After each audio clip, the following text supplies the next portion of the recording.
222페이지 세 번째 주제, 마음공학의 주제들.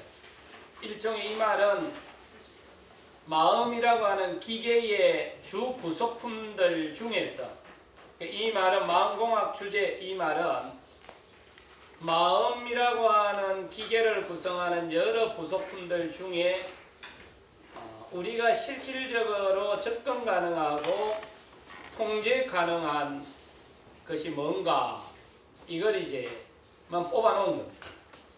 그래서 그것을 훈련을 하면 마음이라고 하는 마음 기계에 어떤 데이터가 들어오면 우리가 원하는 대로 가공을 할 수 있다. 이렇게 해서 마음공학의 주제라고 몇 가지 주제들에 대해서 보도록 하겠습니다. 자, 늘 말씀드리는 겁니다만 원리를 올바로 이해하면 창의력이 나오고 기술을 정확하게 익혀야 유효성이 나온다. 간혹가다가 우리 아들은 머리는 억수로 좋은데 시험만 치면은 점수가 안 나옵니다. 그 깨래서 그렇구만. 그러니까 원리는 이해가 되는데 원리만 이해해갖고 풀 수 있는 문제가 몇 개 있을까? 구체적으로 공식을 외운다든지 해야 문제가 풀리지 않습니까? 그러니까 그걸 안 한다는 거에 그 깰타. 그러니까 원리만 이해한다고 해서 해결되는 것이 아니고, 근데 우리나라 교육은 주로 지금은 모르겠습니다만 그 이전에는 원리를 이해하는 것보다는 공식을 외워갖고 푸는 데 치중을 했죠. 그러니까 어느 때까지는 고등학교 때까지는 세계 탑 클래스로 가는데 정작 창의력이 필요한 대학교나 연구소로 가가지고 창의력이 안 나온다.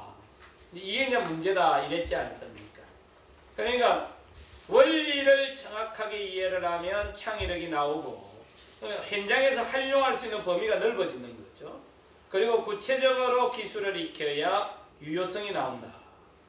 지금 우리가 지난 9년 동안 마음에 대해서 수도 없는 이야기를 하면서도 하나의 원칙이 있습니다. 마음이 작동하는 메커니즘이 뭔가, 그 기본 원리를 명확하게 이해를 합시다. 그러면 현장에서 다양한 요구가 올 적에 적절하게 대응을 할 수 있을 겁니다. 마음 상태의 작동 과정뿐만 아니라 작동 원리를 정확하게 알아야 된다. 자, 이런 문제들이겠죠.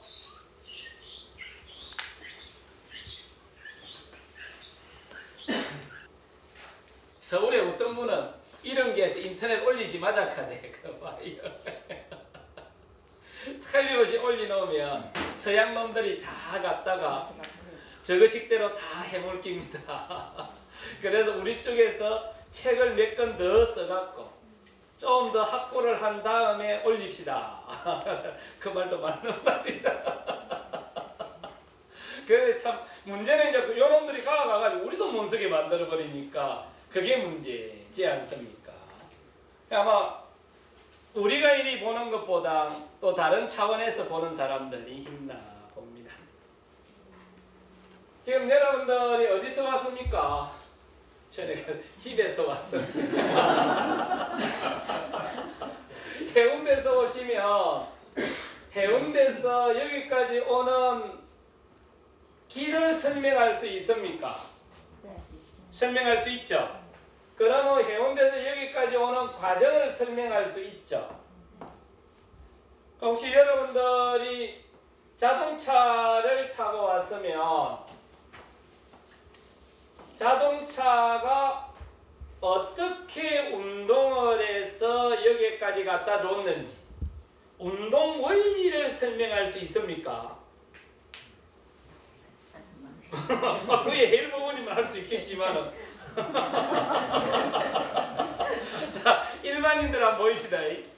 여러분들이 집에서 여기까지 오는 길을 누군가에게 설명할 수 있죠.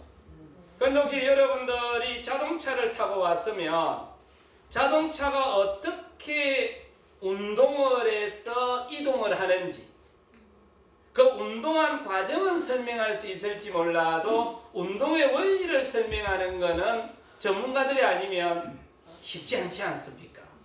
그러니까 운동 과정을 설명하는 것하고 운동 원리를 설명하는 것은 다른 차원입니다.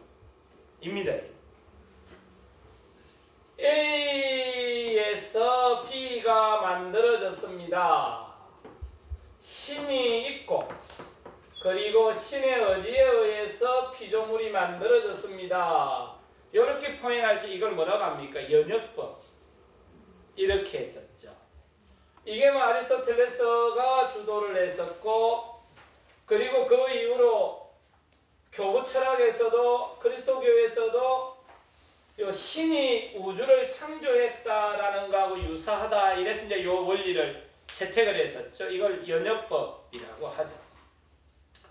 그런데 16세기, 17세기로 접어들면서 과학적 발전, 과학의 발전에 의해서 이거 좀 안 맞는 것 같습니다. 그럼 어떻게 해야 됩니까? B라고 하는 결과에 어떤 요소가 영향을 미쳤는지를 보는 게 더 좋을 것 같습니다. A라고 하는 C가 반드시 B로 발현되는 건 아니지 않습니까? 그렇다면 B로 발현된 걸 놓고 어떤 요소가 영향을 미쳤는지를 봅시다. 이게 기납법입니다. 그래서 이제 요 영향을 미친 쪽으로 많이 관심을 보게 된 거죠. 그런데 A에서 B로, B에서 A로 아무리 열심히 설명을 해도 과정은 설명이 되는 것 같는데 어떤 원리에 의해서 그와 같은 운동이 이루어졌는지가 설명이 잘 안 되는 거예요. 그런 거 설명은 18세기, 19세기로 오면서 이제 시도가 되는 거죠. 그러면서 과학이 폭발적으로 진보를 하지 않습니까? 원리를 규명을 하니까. 이때 사용된 원리라고 하는 게 A와 B는 홀로 독립적으로 존재하는 것이 아니고 상호 영향을 미칩니다. 그러면서 변화 발전합니다. 이 말을 변증법이라는 표현을 썼지 않습니까? 그러니까 우리는 변증법을 어찌 이해를 했습니까? 그냥 학교에서 가장 간단하게 정반합. 이게 뭔 소린지. 그러니까 우리가 뭐 연역법, 기납법, 변증법 오만 이야기를 다 하지만 핵심은 이겁니다. 연역법이든 기납법은 운동 과정을 설명을 했다. 원인에서 결과로 갔든 결과에서 원인으로 갔든. 그런데 18세기, 19세기로 접어드니까 운동 과정만 설명해서는 이 현상을 제대로 설명이 안 되더라. 그래서 그 현상이 작동하는 메커니즘을 설명해보자. 이렇게 해서 이제 그러면 그 현상의 최소 단위가 뭘까? 이래서 이제 그 수많은 구조가 드러나지 되지 않습니까? 세포부터 시작해서 뭐 DNA까지 이렇게 이제 그 과학이 발달을 해 왔었죠. 그 말은 다르게 이야기하면 운동 원리를 규명하려고 노력했다 이 말이거든요. 자, 그러면 운동 과정을 설명하는 게 시장이 클까요? 운동 원리로 설명하는 게 시장이 클까요? 원리가 훨씬 크겠죠. 그러면 오늘 여러분들이 집으로 가시면 시중에 있는 인터넷에 가서 그 수많은 심리학 그리고 심리상담 그리고 정신의학에 관련된 많은 데이터를 접해보시면 마음이 작동하는 과정을 설명을 하고 있는지 마음이 작동하는 원리를 설명하고 있는지를 한번 보시죠. 원리를 설명하려고 하면 마음 구성인자가 나와야 되지 않습니까? 마음구성 인자가 없이 어찌 원리를 설명하나. 그러면 여러분들이 시중에 나와 있는 그 수많은 심리 상담의 이론들이 그 이론을 딱 펼쳐보면서 이 이론이 원리를 설명을 하면서 진행을 시킨 건지, 가정을 설명을 하면서 진행을 시킨 건지, 인류 역사상 마음이 작동하는 원리에 주목해서 이론을 개발한 사람이 2명이 있는데, 서양에서는 거칠기는 하지만 프로이드입니다. 어쨌든 마음 구성인자를 세계인지 이렇게 어쨌든 주목을 했지 않습니까? 그게 옳다 그러다의 문제가 아니고 원리를 규명하려고 주목했다. 그것이 지난 150년 동안 현대 심리학의 문을 열게 됩니다. 그 이후에 사람들은 원리를 규명하는 게 아니고 뭐 아들러의 교육 심리학이니 뭐 발달 심리학 오만 거 다 이야기하지만 과정을 계속 나열하고 있습니다. 그리고 동양으로 오면 인도에서 BCE 531년에 부처님이 사티 수행을 만들면서 마음 작동 원리를 설명을 합니다. 이게 부처님이 마음이 작동하는 원리를 설명을 하지 않고 단순하게 마음이 흔들리는 과정만 설명했다면 2600년 동안 이 수행법이 살아남지를 못했을 겁니다. 운동 원리를, 마음이 작동하는 과정뿐만 아니라 원리를 명확하게 설명해놨다. 그래서 이게 2600년 동안 생명력을 가지고 지금까지 전해져 왔던 겁니다. 이 운동 원리를 설명을 하는데, 마음 작동 원리를 설명하는데 가장 기본이 되는 게 뭐죠? 최소 단위가 뭔가? 물을 다루는데 물이 작동하는 원리를 이해하려고 하면 우리가 꼭 알아야 될 게 뭡니까? 물의 최소 단위가 뭔가? 물의 최소 단위가 뭡니까? 수소 2개, 산소 하나지 않습니까?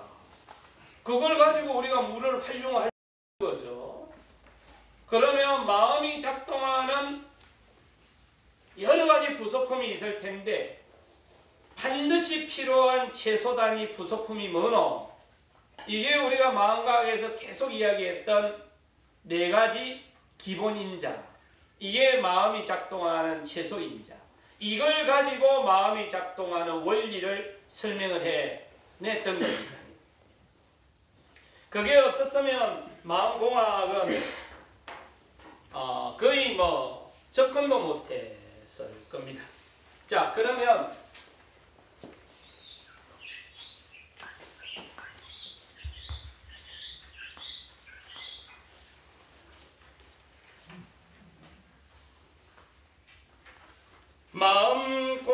마음공학이 행성할 수 있는 가장 핵심 키워드, 마음 구성의 여러 구성 요소 중에서 공학 차원에서 필요한 부속품이 뭔가, 이게 4가지로 봤습니다. 그 첫 번째 구성품이 뭐냐면 사티라고 하는 알아차림 기능.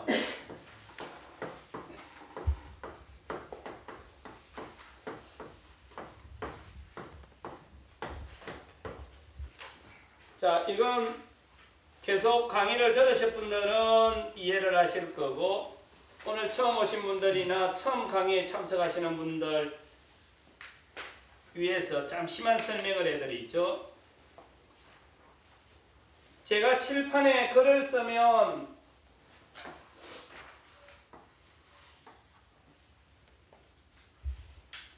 흔적이 남죠.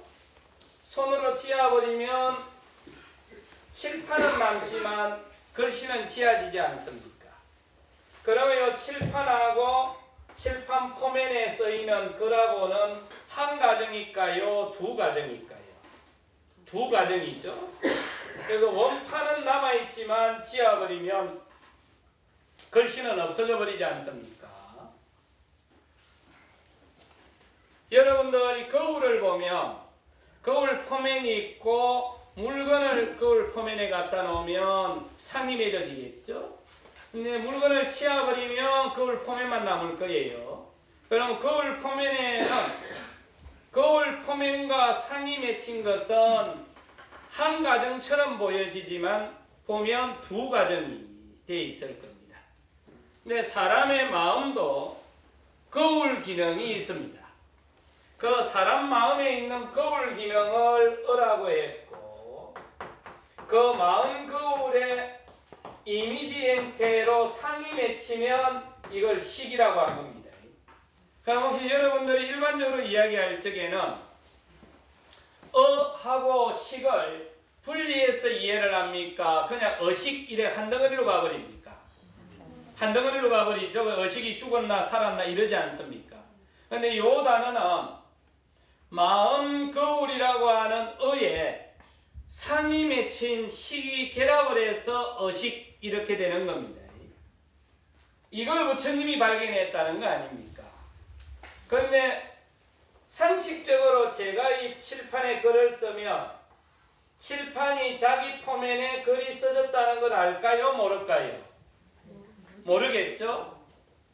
거울에 물건을 갖다 놓으면 상이 맺어질 텐데 상식적으로 거울 포면에 상이 맺어졌다는 걸 거울은 자각할까요? 못할까요? 못할 겁니다. 그런데 사람 마음의 거울은 자기 포면에 상을 맺게 해놓고 상이 맺었다는 걸 자각을 하는 거예요. 사람은. 이게 사람 마음 거울의 특성이에요. 여러분들은 저를 보고만 있습니까? 보고 있다는 것도 알고 있습니까? 알고 있죠? 요 자각하는 기능을 부처님이 사띠라고 한 겁니다. 요 자각하는 기능이 활성화되어 있으면 본인이 어떤 행위를 하더라도 스스로 그 행위를 하고 있다는 걸 알고 있는 거예요. 요 기능이 약하면 어떤 일을 하고 있더라도 스스로 자각이 잘 안 되는 겁니다. 자, 이게 나중에 요 기능을 어떻게 활성화시키느냐 못 시키느냐가 마음공학의 중요한 주제이기도 합니다. 자, 이게 첫 번째 건데, 정의는 감각 대상이 감각 기관을 통해서 마음 거울에 상을 맺는 순간 마음 거울에 상이 맺혔다는 것을 알아차림하는 기능이고, 이걸 사띠라고 합니다. 그리고 이 기능은 요 자각하는 기능이 발달하면 자신이 무슨 일을 하고 있든 스스로 분명히 자각할 수 있지만, 이 기능이 발달하지 않으면 뭔가 하고 있어도 스스로 뭘 하는지를 잘 모른다. 이 말을 나중에 부처님이 어떻게 표현을 했느냐 하면 뜨거운 쇳덩이를 알고 잡으면 덜 데이지만 모르고 잡으면 왕창 데인다. 이게 아주 많이 인용했던 구절이거든요. 다르게 표현을 하면 일탈 행위를 하더라도 본인 스스로가 정확하게 자각하고 있으면 멀리 안 간다. 우리가 왜 누군가를 이렇게 몰아풀 적에 화를 내보면 내가 화낸다 싶으면 화가 자꾸 나던겨 그만 싱겁던겨. 싱겁더만. 그런데 그걸 스스로 모를 때는 막 길길이 뛰지 않습니까? 그러니까 부처님이 어떤 일을 하더라도 자각을 해라. 당신이 그 일을 하고 있다는 걸 명확하게 스스로 인식해라. 그러면 그 상황에서 당신이 훨씬 수월할 거야. 이게 나중에 이제 마음을 관리할 적에 중요한 부속품으로 쓰지게 됩니다. 그 다음에 두 번째 주제가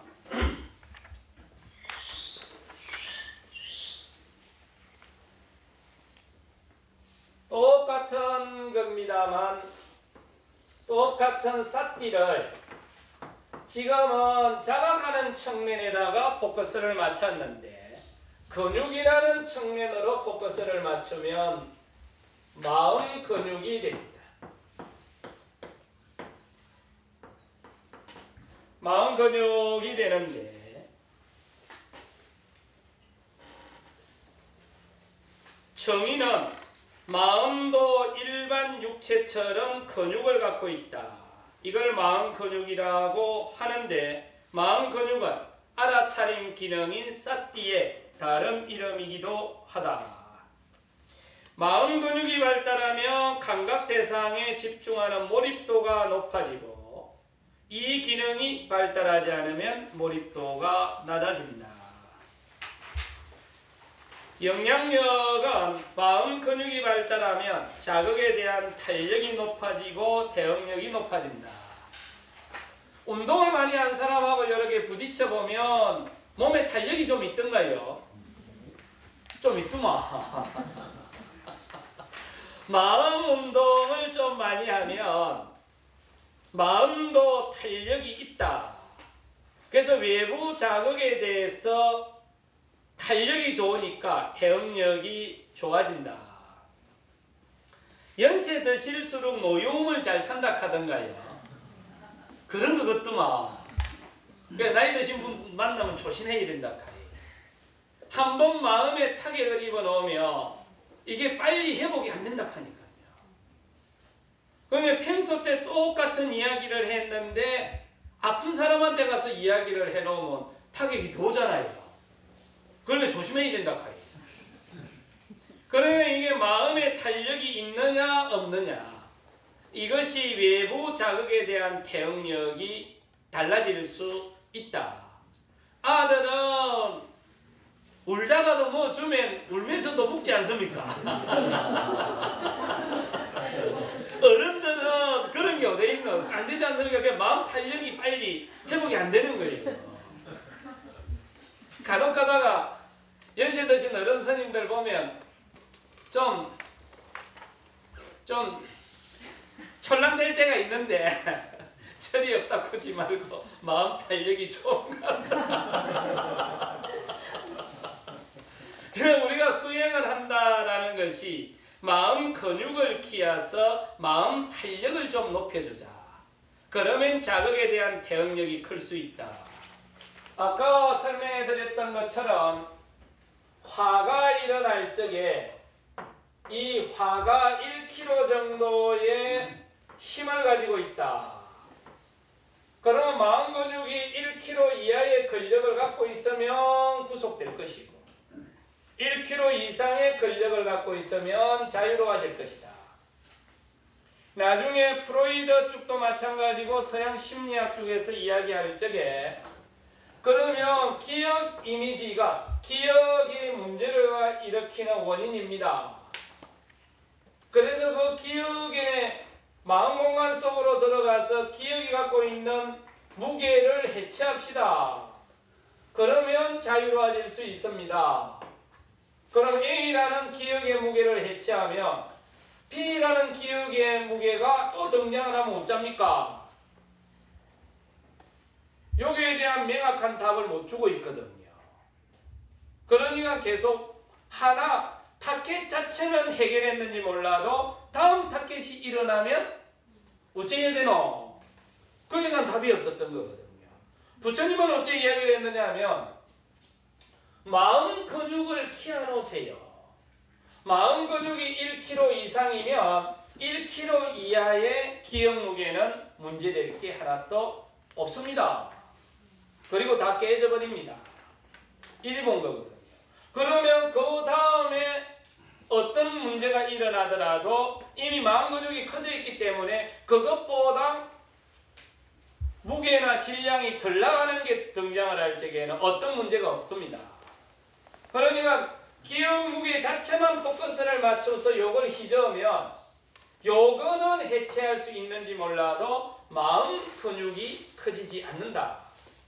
그러나 마음 근육을 키워놓으면 다음에 그와 같은 상황이 와도 경쟁력이 있다. 이게 지금 일반 심리 상담하고 여러분들이 배우고 있는 사띠 수행왕이 지향하는 가장 본질적인 분기점입니다. 그런데 서양 애들은 이걸 못 본 거예요.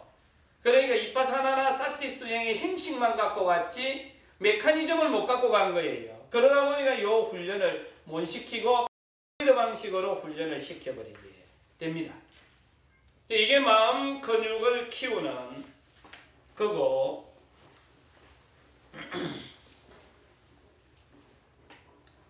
세 번째는 아누사티, 기억 이미지.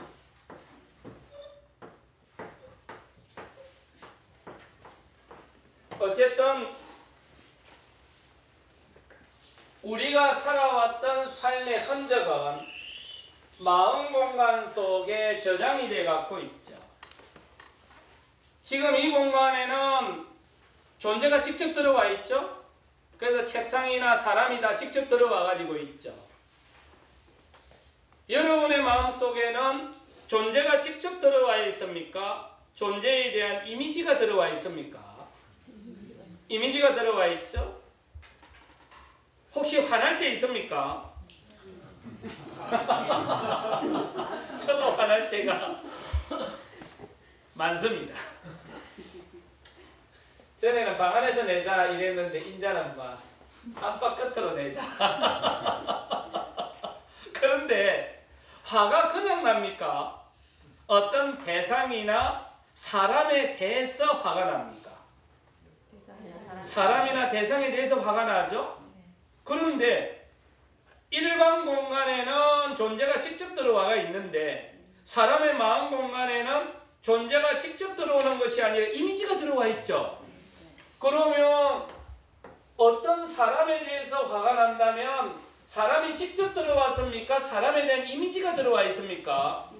이미지가 들어와 있죠. 여기에 분노가 묻어 있겠네? 이게 분노의 구조예요. 이런 것들 이렇게 한번 보시죠. 스마트폰에 화면이 이렇게 뜰 텐데 스마트폰을 만드는 전자기술자는 전자를 어떻게 조작을 하면 여기에 화면의 상위 매치가를 고민하겠죠. 영화 감독은 전자를 고민할까요? 아니면 앵글에 들어오는 피사체를 어떻게 잡으면 여기에 상이 자기가 원하는 대로 매칠까? 요걸 고민할까요? 고민하는 구조가 다르겠죠? 아름다운 사람을 그리는 것하고 아름다운 사람의 구성 요소가 뭔지 분석하는 것하고는 좀 다를까요? 다르지 않겠습니까? 그러면 여러분들이 지금 인터넷 검색창이든 어떤 논문을 보더라도 화가 날 적에 화가 나면 신경 전달 물질에 어떤 요소가 많아지고 뭐가 많아지고 뭐가 많아지고 뭐가 많아지고 이렇게 자꾸 이야기할 거예요. 그러니까 화를 구성하는 요소가 뭔가에 포커스를 맞추고 있는 거죠. 현재 뭐 전부 그렇지 뭐. 그런데 실제로 우리가 느낄 때는 아드레날린이 좀 많이 분비되고 뭐가 분비되고 요걸 느끼나요? 마음공간 속에서 부글부글 끓고 있는 요걸 느끼나요? 요걸 느끼지 않습니까? 그러면 화에 대해서 신경 전달 물질을 보는 과학자들 입장하고 맹상을 하는 사람들은 동일한 화를 다른 차원에서 볼까요? 그렇잖아. 그런데 왜 많은 사람들은 마음을 다룬다 하면서 정작 마음을 못 들어가고 맨날 요 이야기만 하노? 수도 없이 마음을 이야기하면서 강의 들으러 가보면 내가 어쨌다고 내 차원에서 매 시간 이야기가 나서 마음은 그만 맨 마지막에 내가 자꾸만 마음이 나옵니다 하고 끝냅니다. 그러면 내가 무엇인가라고 강의 제목을 붙여야지 말라고 마음이 무엇인가 하고 강의 제목을 붙이노? 다르지 않습니까?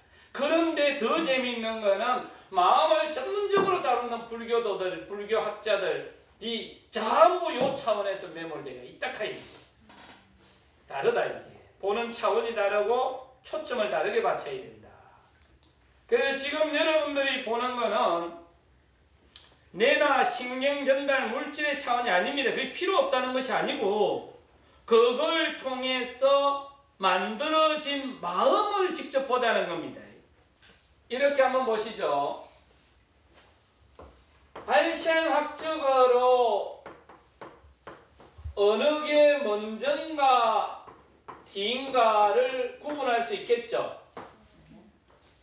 그런데 현상학적으로는 발생학적으로 선우가 현상학적으로도 영향관계에서 동일하던가요? 혹시 여러분이 나왔죠? 발생학적으로 보면 자식에 비해서 여러분들이 먼저지 않습니까? 그러면 여러분들대로 통제가 다 되던겨 현상학적으로는 아들한테 맨날 끌려가나요? 그러지 않던겨. 내는 우리 모치 먹게 그렇더만. 그러니까 발생학적으로 뇌나 또는 몸에서 다양하게 일어나는 신경전달 물질이 분명히 화라고 하는 것이 발생학적으로 먼저 있는지는 모른다. 화가 나니까 요 물질이 나왔는지, 요 물질이 나오니까 화가 났는지, 요것조차도 어느 게 먼저인지는 아직까지는 규명이 안 돼 있으니까. 화가 나니까 어쨌든 요 물질이 있다는 거는 아는데, 마음작용이 일어나니까 요 물질이 나왔는지, 요 물질이 있으니까 그런 작용이 일어났는지는 아직까지 가액계에서 어느 게 먼저인지는 아무도 규명을 못한다. 저거 소리가 엄청 해서도. 그런데 어쨌든 이 신경전달 물질이나 뇌에 포커스를 맞출 수도 있고 이게 마음 공간에 들어와서 구체적으로 작동하는 거기에 포커스 맞출 수 있고, 맹상은 화를 다룰 때 구체적으로 작동하는 곡에다 포커스를 맞췄습니다. 이게 이제 아까 뭐냐면 신경 전달 물질 차원에서 포커스를 맞추면 해당 타겟 자체는 컨트롤이 되는지 몰라도 다음에 그와 같은 상황이 일어나면 마음 근육이 강화되지 않았기 때문에 똑같은 상황이 반복된다는 거예요. 요 문제를 그러면 왜 서양에서 심리상담이나 정신과를 다루는 쪽에서 접근을 못하노? 저게 없었던 것이 아니라 모르는 거예요. 그 동양은 이걸 미리 알았고 동양도 미리 안 게 아니고 우리가 안 겁니다. 부처님이 안 걸 지금 우리가 지난 10년 동안 이렇게 설명의 도구를 갖춘 거고, 그러니까 없었던 것이 아니라 몰랐던 겁니다. 그런데도 우리는 모르는 사람이 설명해 놓은 것에 매몰돼 갖고 계속 끌려간다. 그래서 이 부분 발생학적으로는 뇌나 신경전달 물질이 대단히 중요하지만 현상학적으로는 반드시 그런 것은 아니다. 영향관계 자체를 놓고 보면 반드시 그런 것은 아니다. 그러면 어쨌든 기억 이미지와 결합해 있는 분노나 욕망이나 편견과 같은 이와 같은 기억 이미지 자체는 순수한 자기 자체 질량만 갖고 있겠지만 그 이미지와 결합해 있는 욕망이나 분노나 편견과 같은 거는 질량이 좀 많아질 수도 있고 줄어들 수도 있겠죠. 믿기만 해야 되는데 믿기도 하고 좋기도 하고, 거기다 미분기 3개, 4개 대의 비밀이 이게 이제 태산처럼 무게를 가지고 마음 공간을 짓누를 수밖에 없다. 이런 것들입니다.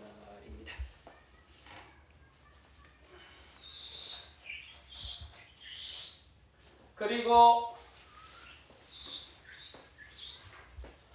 네 번째 마지막은 마음 에너지.